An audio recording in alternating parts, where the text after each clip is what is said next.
A very good morning, my dear friends. I am Prashant Mavani and I warmly welcome all of you to StudyIQ. The rate of children leaving primary school in conflict-affected countries reached 50% in 2011. Right? Of course, this figure has gone up because since 2011 we have seen there is a rise in conflict, particularly in West Asia. Right? And this figure, I'm sure it has gone up, but this sort of figures are very disheartening, and many a times it reminds us to think about whether we are truly living in 21st century, right? Whether we are truly living in a modern, or you can say a more humane world. Anyways, with this, dear friends, let me introduce all of you to our pen drive and tablet courses for different exams. StudyIQ provides you different pen drive and tablet courses. If you want to know more about it, check out studyiq.com. If you have any queries, you have chat support available on our portal, as well as you have this numbers here. You can give us a call on this number just in case if you have any doubts or questions regarding it. Now, the first article editorial that we have is pertaining to Finance Commission. Yesterday we talked about this thing. It was in news, so let me give you a sort of background detail as per the Constitution of India regarding this Finance Commission. As per Article 280, right, the Article 280 of Constitution of India talks about this Finance Commission. It is a quasi-judicial body, and it is the President of India who constitutes, or you can say that President will appoint the members of chairman of this Finance Commission. That includes the chairman and the other 4 members. And we know it very well that in our country the President works on the aid and advice of the Council of Ministers headed by Prime Minister. So you can say it is the government, right, that will appoint Finance Commission. That's how things work.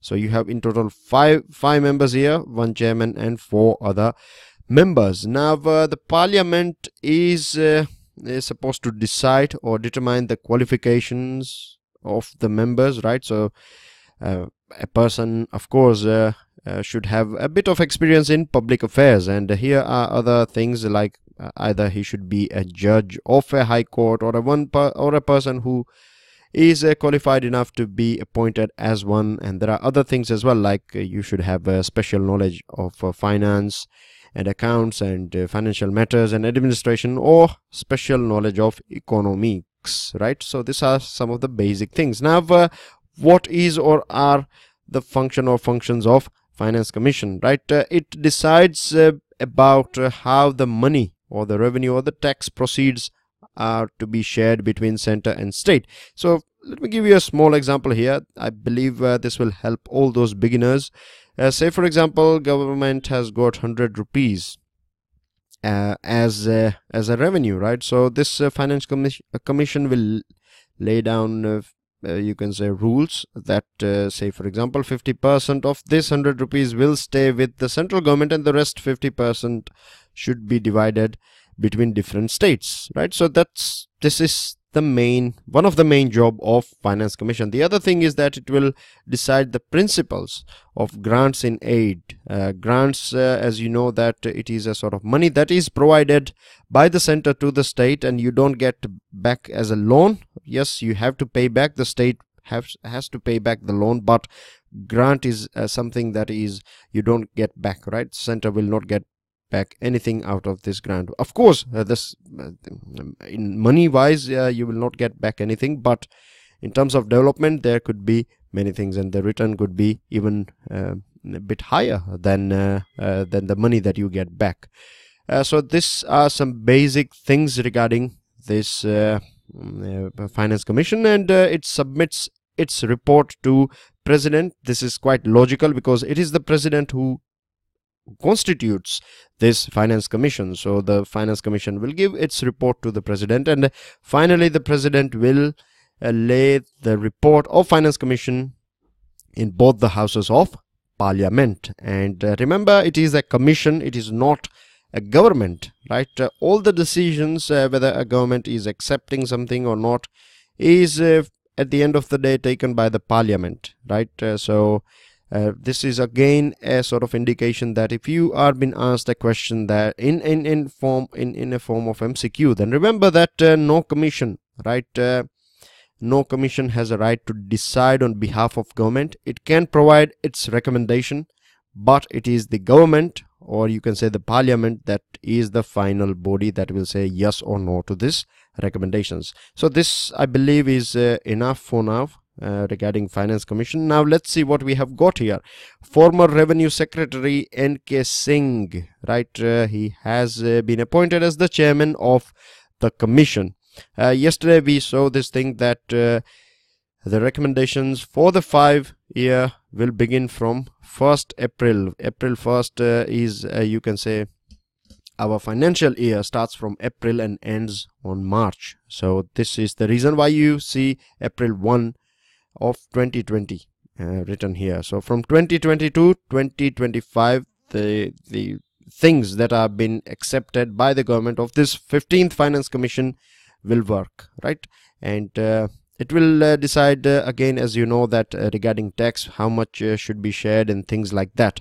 And it will discuss things with many stakeholders, right? With business people and with people associated with parliament. It will discuss with political people. It will discuss with political parties and administrative people and everyone. It will also consult think tanks and academics to this Finance Commission. And it has a very short period of time. As you can see, 2 years time it has got. Before October 2019, it has to submit its report to the government. And after that, government will have very little time. As you can see, that it should come into play from April 1st 2020. So government will have what, a couple of months before it implements, or before it accepts this recommendation of 15th Finance Commission. Now let's go back a little bit and let's see what happened in the 14th Finance Commission. In the 14th Finance Commission said that the divisible pool of taxes, right, it should be up from 32% to 42%. So you can see a 10% rise in the division. So more money in the hands of state government, right? As you know that this money is been shared between center and state. So earlier on, before 14th Finance Commission, it was 32%, but the government, Narendra Modi government, accepted this recommendations of 14th Finance Commission, and this bar was raised up to 42%. And it is also believed that because Narendra Modi was chief minister, he was well aware about the lack of fund or lack of money that you generally get, because 32% was not enough. It was considered that it was not enough. So the government decided to raise the bar a little bit. And also by adding or by giving more money to the state government, the central government indicated that it is more for cooperative federalism, right? You are giving more money, and this also means that the center will have less money in its hand. The other thing that we can deduce from this decision of increasing the bar here is that one size doesn't fits all, isn't it? That if you give more money to the states, then they can decide what they want. Yesterday we were chatting about this thing that in our country, as per the constitution, the state governments, right, they are not inferior to the central government. It is only that central government is having some things in its hand, and state governments don't have those things. But at the same time, state governments have some things, or there are many things on which only the state government can take decision. So in this way, the best is that both center and the states, they should work as a team India. We hear about these things called Team India and Cooperative Federalism, and that's how it should be, isn't it, in the practical term as well. And imagine a scenario in which all the things have been decided by the central government by the top layer of this pyramid, and then everything is coming from there. This is not going to help. This is not going to solve the problems that we have at the grassroots level. So the best thing for our country, for a big country like India, in terms of geography as well as diversity of people and population, it is best to give money in the hand of state and let them decide the issues or problems, and let them decide how they want to spend the money. So this thing was good. Now the thing is, we know that we are in a mission to convert, or you can say transform, our country into new India by 2022. And for that many things are going on, and India is also at present, you can see, playing a very active role in global politics as well, geopolitics as well, right? We are giving grant to many countries of Africa and Asian countries and neighboring countries and things like that. Apart from that, we are also procuring a huge amount of defense products, right, for security reasons and other reasons. There are many schemes going on, yojanas going on in our country. And now it is believed that this Modi government or the central government has sort of requested the 15th Finance Commission to think about this percentage, right? It wants, if possible, to reduce this 42% a little bit.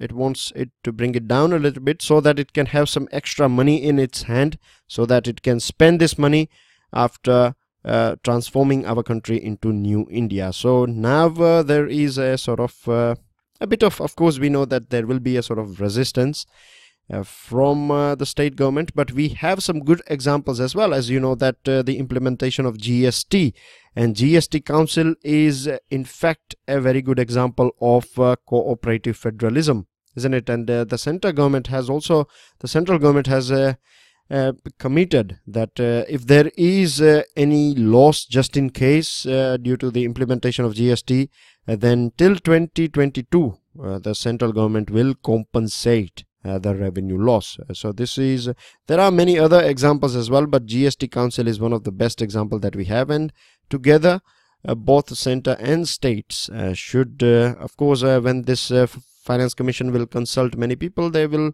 or many stakeholders, it will come to know regarding what is the right thing that is required, whether this 42% should be reduced or it should be increased. We have to wait and watch for this thing.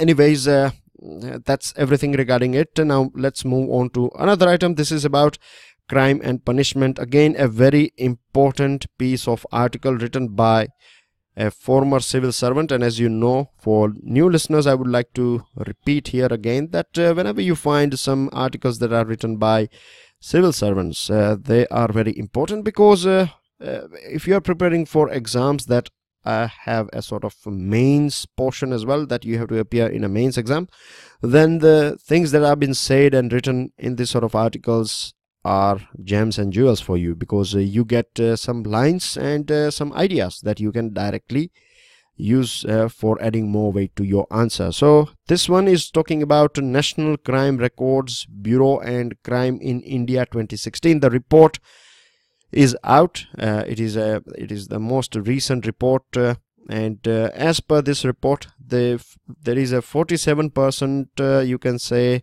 conviction rate of crimes that are falling under Indian Penal Code, right? Now this article is talking about the city of Delhi, and it is also comparing Delhi with Mumbai. And in this portion, the first bit, you find more or sort of comparison between both these giant cities of our country. Now Delhi is having less population compared to Mumbai, but it has more police station, right? Two times the number of police stations than Mumbai.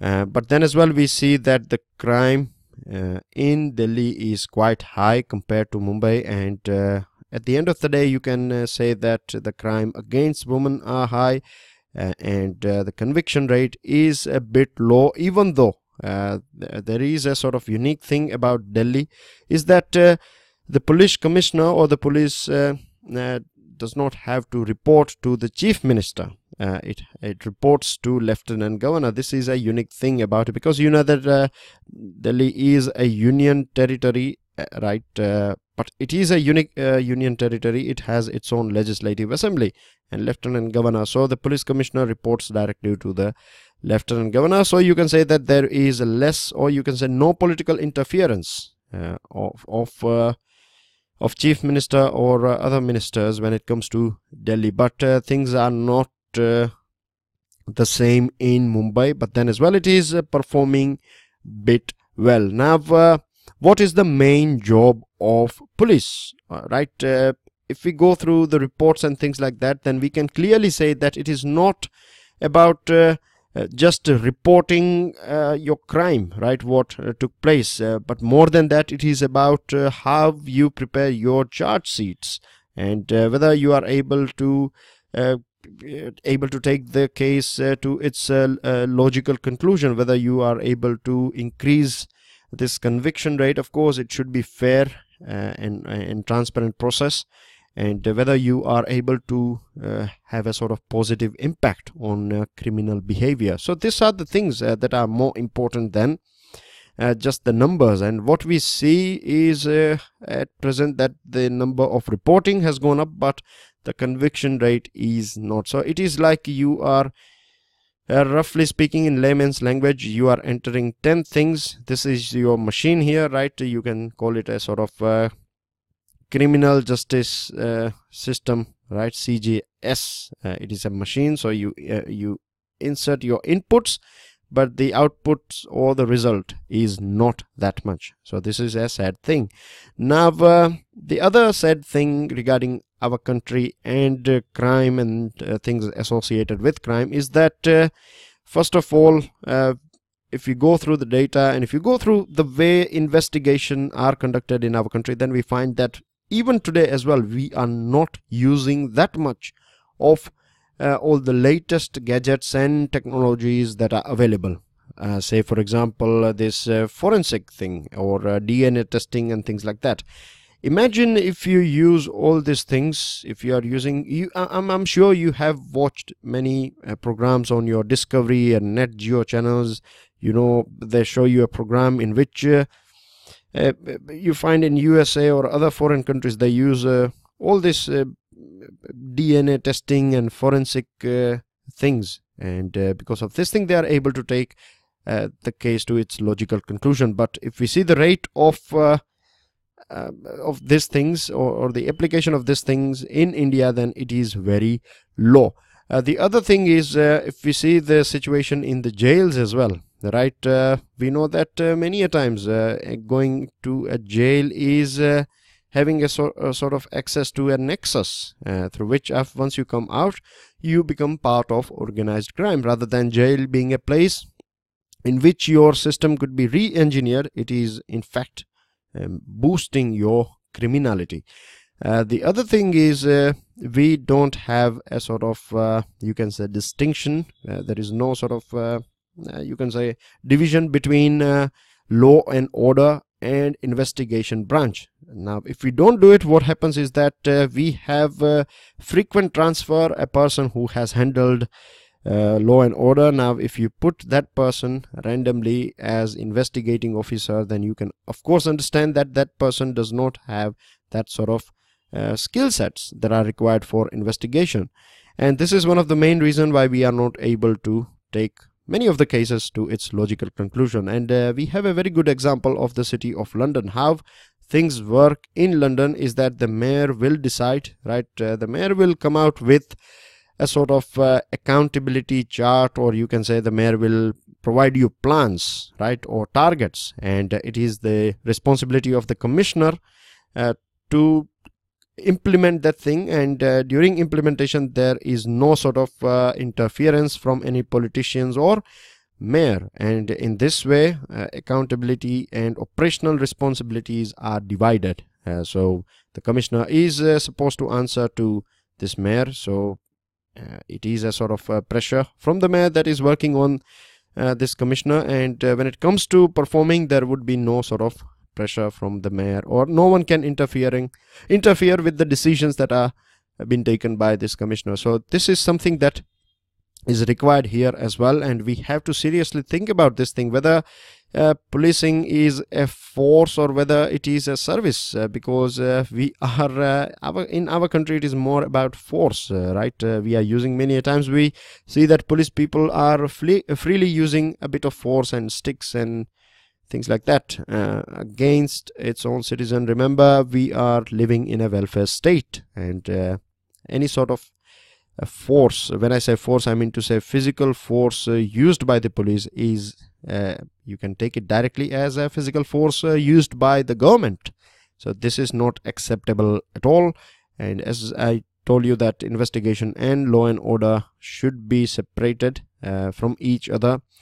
And prisons as well, we need to improve them quite a lot. There are many things that can be implemented. If we go back, then we find the case of Kiran Bedi implementing yoga and other things, meditation, and because of this thing there was a sort of drastic change in the behavior of some of the, you can say, heinous, or you can say dreaded criminals as well changed. And it is also arguing, this article is arguing that rather than keeping people behind the bar, what is happening is for petty crimes as well, there are jails of 3 months and 2 months and things like that, which is something not required. Rather than that, if you levy fines, right, if you ask the people to pay some sort of penalty, if the penalty money is bit high, then this will change the behavior. Say for example, car parking, and many a times you find small sort of brawls or fights. Rather than putting them behind the bar, it is better to, say for example, charge 10,000, 20,000 rupees as a fine, and you can use this money for the development of the city and police as well as the person. It will be a bit, you can say, slap on the wrist of that person, and it will change the behavior. That's what the argument is, and that's everything regarding it. Now we have other items, and today we don't find that many good articles, but of course the one on the police and the previous one on finance commission, these two are very important one. There is one editorial on Shashi Kapoor. Of course he was a very famous as well as a good-hearted person, no doubt, but when it comes to your exam, I cannot find anything that is important in that editorial, so I have not taken that on board. This one is about, it is written by Mr. Gandhi. I'm sure you know him. He is a grandson of Mahatma Gandhi, and he has written about this plural soul of our country. And today is 25th anniversary of Babri Masjid, and we will find more articles and more things will come in near future.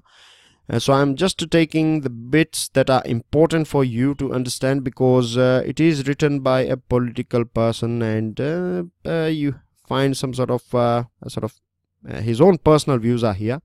But let's see what we have got. See, of course, we know that the division of India into two countries, or now we have three countries, right? Bangladesh, India, and Pakistan. It is, of course, a thing that, as you can imagine, it has basically, you can say, divided not only our country, it has divided people as well. And now, see, at one point of time, we have our constitution, which is more humanitarian in its approach, but at the same time, we also see that the hate thing is going up. Nowadays, we see that people are, you can say, it is very easy to create anger. And this is a very, you can say, a very dangerous change that we have seen in the behavior of human beings. There was a time, if we go back in the history of our country, then we find that any sort of discussions can take place. But now you see religious discussions cannot be conducted in, normally speaking, without avoiding any sort of conflict.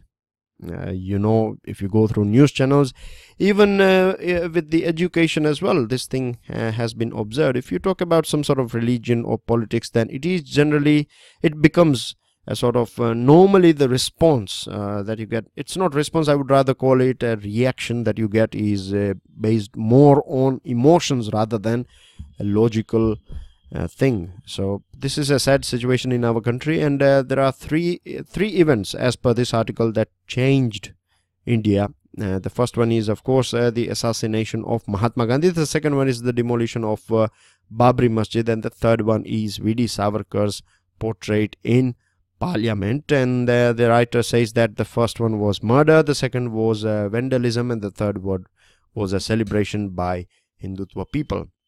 Now he can have his own view and things like that, but see, there are both sides. We have negative sides as well as positive side. There are few people, you can say 5% or less than 5% of people in our country who are against this diversity and who are against this sort of things. But generally speaking, if you see the majority of our population, then we find that people are living with each other. We have accepted, and India is one nation, and whether you call it Ishwar or Allah, there are just two names for India. That's what I think. You can have your own views if you want. You can share your views, and you can also share how we can create a sort of positive environment in our country. I would love to hear from you guys. I would like to know that what do you think about this sort of things that we find in the media, whether it is the media reports that is creating this sort of negative vibe, or this is something that is really taking place in our country. Let's share our views, and let's discuss this thing further. With this, we reach to another article. It is about dumping. Dumping basically means, you can see it is a dumper on your screen, right? And when you produce too much quantity of goods, right, and now even in your domestic market, there is no more demand. Everyone has got your product, right? Or the demand has reached to a sort of saturation level. Then you cannot stop the production because you have invested in your factory and you have some fixed, you can say, expenses, right? You have to pay the rent, and you have 100 employees, so you have to pay them salary and things like that. So what you do is you find another market, isn't it? You explore different markets, and most of the time it is international market. So that's what China is doing, right? Of course, any country would love to do more and more of export, so that it can make money from in global level. It can make money rather than you selling to your own family members. It is better to sell it to your neighbors, isn't it? Money will come from outside. So in the same way, every country is trying to increase its export, and this article is about a sort of you can say protest that is being conducted by USA at the World Trade Organization. And what USA is saying is that China is providing too much subsidy to its business people, and or you can say factories and industries, and because of this thing, the products of China is quite cheap in rate, and this is creating a sort of, this is distorting market prices. This is working against companies of USA. This sort of issue is going on. Now let me throw some light on this one, and we will conclude this discussion here of this article.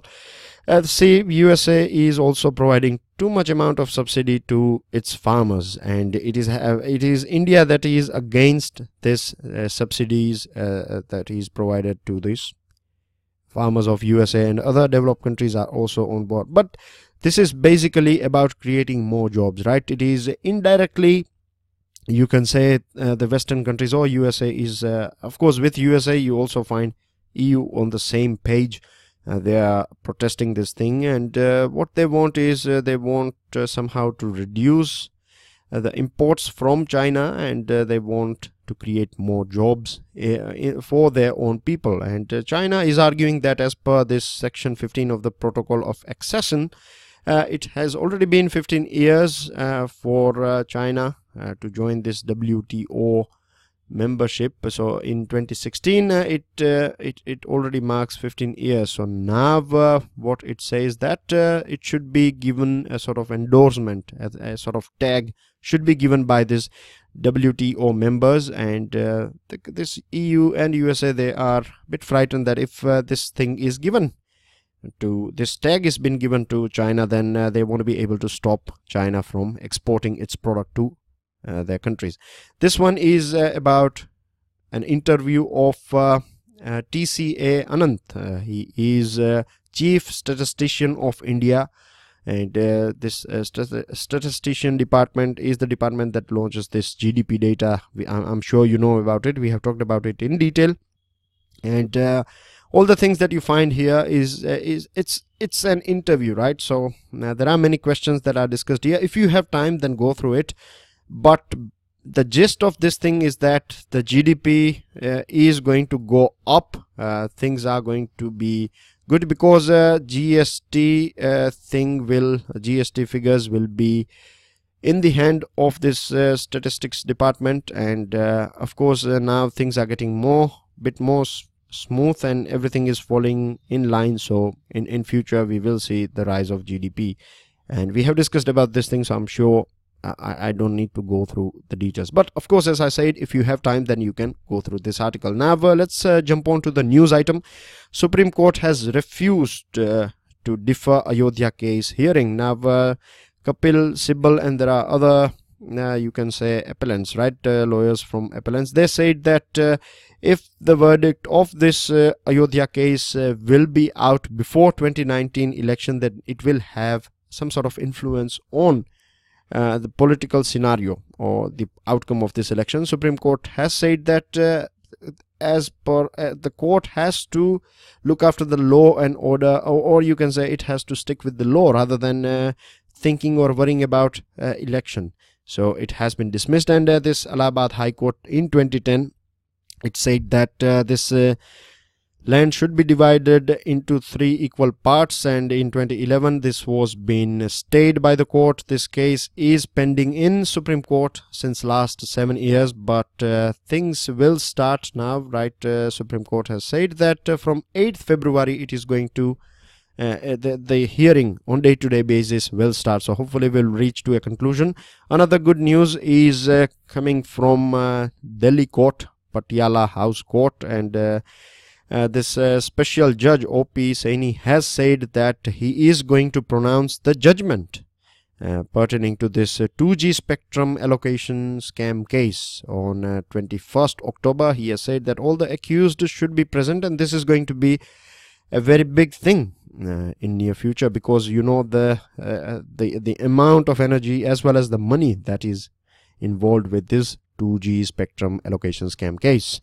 Government has announced a sort of package for a package to boost exports, and 8,450 crore package will be provided to this labor intensive sectors like leather and footwear and agriculture, marine exports, telecom and electronics and things like that. And you can understand, dear friends, that when you support this sort of industries, labor intensive industry, then you create more jobs, and the main target of this our foreign trade policy is to export or to reach that India's exports of goods and services by 2019-20 should reach $900 billion, which is a very ambitious target. Hopefully we should be able to achieve it. Vice President has sacked or you can say disqualified 2 rebel JDU members, right, Sharad Yadav and Ali Anwar from Rajya Sabha. Remember, it is the chairman or the speaker of Lok Sabha and chairman of Rajya Sabha. They are the final, you can say, authority that can take decision on this sort of disqualification. They cannot, these decisions cannot be challenged in the court as well. Global Education Monitoring Report 2017-18. Remember, this report is produced by UNESCO, right? Very important information here for your MCQ questions. And it says that many countries are glorifying war and military heroes and things like that.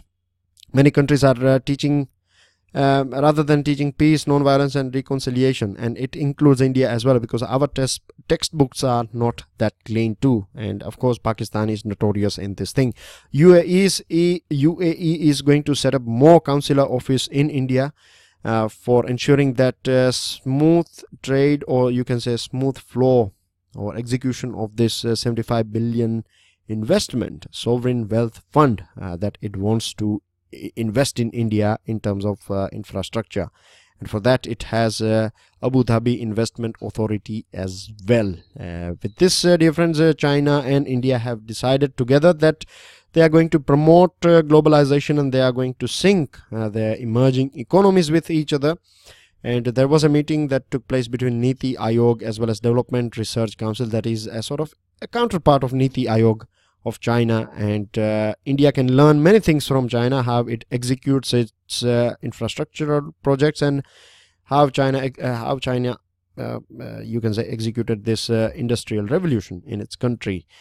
Supreme Court of USA has given full authority for the enforcement of a travel ban by US administration or Trump administration, and UAE and Saudi Arabia has decided to set up a separate council. It is going to be a separate from Gulf Cooperation Council, and it is pertaining to this issue that is going on with Doha, or a country called Qatar, because Qatar is having or has developed a good relationship with Iran. I'm sure you know very well about the rivalry going on in this part of the world. GST Council has set up an advisory group comprising industry representatives, and this group is going to look at the issues, and it will suggest steps to ensure that GST is more smooth and it is more acceptable, and there is less friction in its implementation. And lastly, you can see here journalists killed, and you can find India as well in this report. With this, dear friends, these are the answers. The picture was of Mr. Hadi, a political leader of Yemen, senior most Supreme Court judge. And on MTCR, let me tell you that it opens new door for us, right? Today we can increase the range of our missile, as well as we can now sell missiles to other countries. These are the questions here. The first one is Niccolo di Conti, the Italian traveler, visited Vijayanagar Empire during the times of Devrai I, Devrai II, Krishna Dev Rai, or Achutya Rai. These are the four options here, A, B, C, D. And the second one is a soil that owes its color to oxide of iron is rigor, bunker, laterite, or alkaline.